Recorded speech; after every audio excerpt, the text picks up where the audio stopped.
Okay, here we go. So, this is E.T. versus Alien. Now that you have learned the difference between an extraterrestrial and an alien, we would like you to forget the distinction immediately. The danger in the definitions is that as mental concepts, they separate once again. The mission is not about separation, nor is it a Hollywood Western being performed by a cast of good guys and bad guys. It is about light and bringing more of it onto this planet. The invitation to enter into the light is extended to all humankind, aliens included. For aliens are only extraterrestrials who have chosen to stand in the darkness, live a lie, and wear a disguise. Note, at the time of this printing, there was only two basic types of people on this planet: extraterrestrials and aliens. Extraterrestrial is a transitional term which will become necessary by the completion of the mission. At that point, human will replace the term. An awareness of your extraterrestrial nature will then be an integral part of all human experience, and aliens will no longer occupy the planet. In the same manner, other transitional terms, such as androgyny, will cease to have any meaning. A balanced male and female will emerge within every being. As a result, the word androgyny will be thrown out on the trash heap, relegated to the status of a needless term that redundantly describes what it means to be human. Keep in mind that the definitions in this dictionary were written for a world in transition and are subject to revision. A couple more definitions this morning that we'll go over is walk-in, crawl-in, UFO, and then we'll complete and go on to the next series.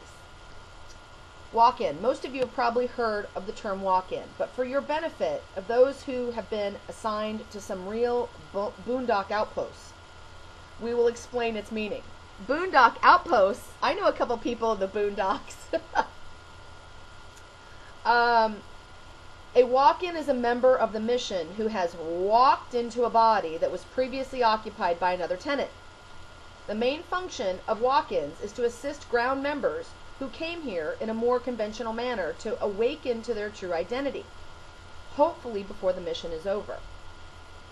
They retain much of their interdimensional consciousness and can move through dysfunctional patterns at an accelerated rate, making them invaluable to the numbed out, befuddled crew members who have been here their entire lives. The walk-ins are an exponentiary unit, most of whom will walk right back out once the task of awakening this planet is completed. Walk-ins are emissaries of the light who are serving in this mission's rendition of the foreign exchange program. Then we have a crawl-in. Even the most urban and knowledgeable members of this mission will not have heard of the term crawl-in because we just made it up. Crawl-ins are planetary transition team members who opted to enter this plane through the normal, currently traumatic birth process. Upon arriving, most of them instantly reevaluated the situation and changed their minds, but were unable to figure out a way back.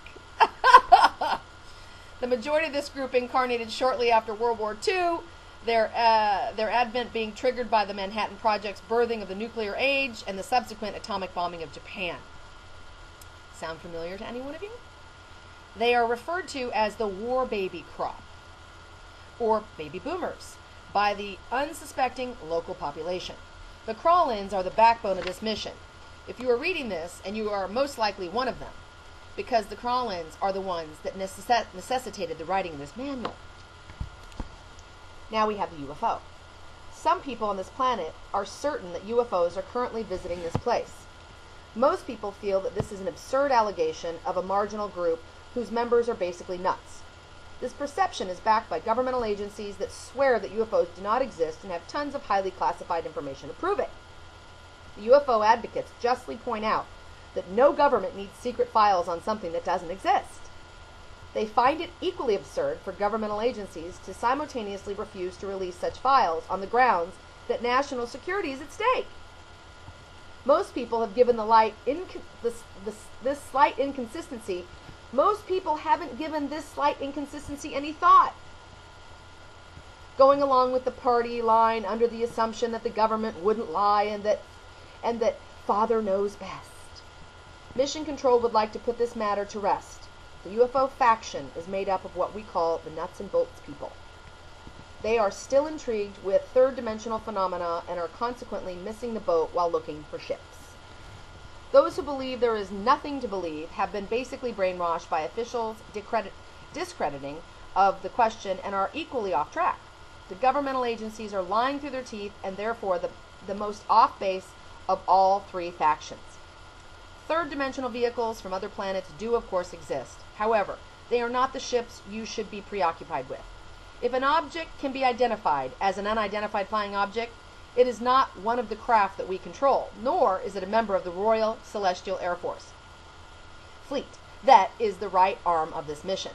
Our craft are not third-dimensional. However, they are in a position throughout your skies at this moment. They land wherever and whenever they wish, and they are not using an invisibility cloak to hide their presence. They are blatantly in the open, visible to the few who have broken through the blindness that afflicts the third dimension. We do not mean to trivialize your third dimensional experience, or discredit the craft which travel that dimension.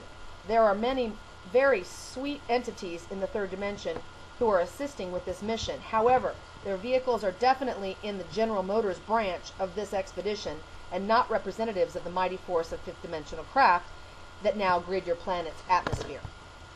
As you awaken, the presence of other dimensional craft will become obvious and fill you with awe. As a result, the contested issue of the third UFO, 3D UFO, will fade in interest just as the Model T Ford no longer thrills or occupies your thoughts. Well, some of us.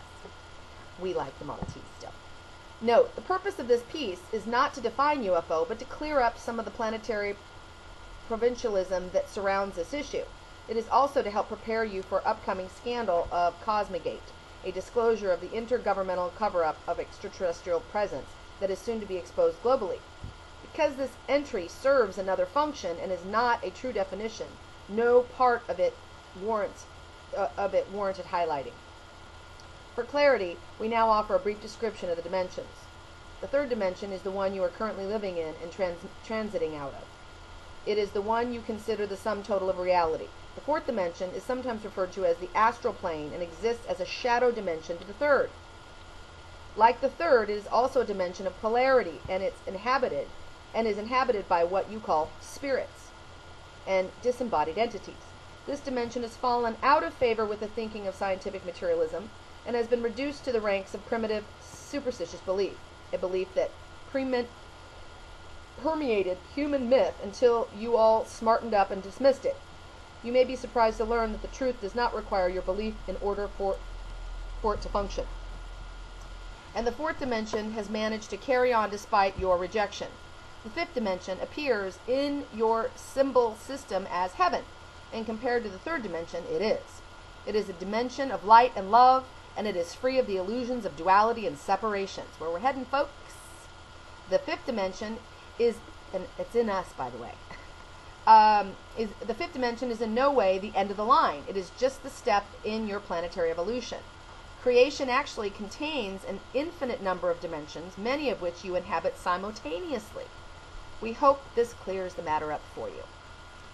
Until the next series, good day.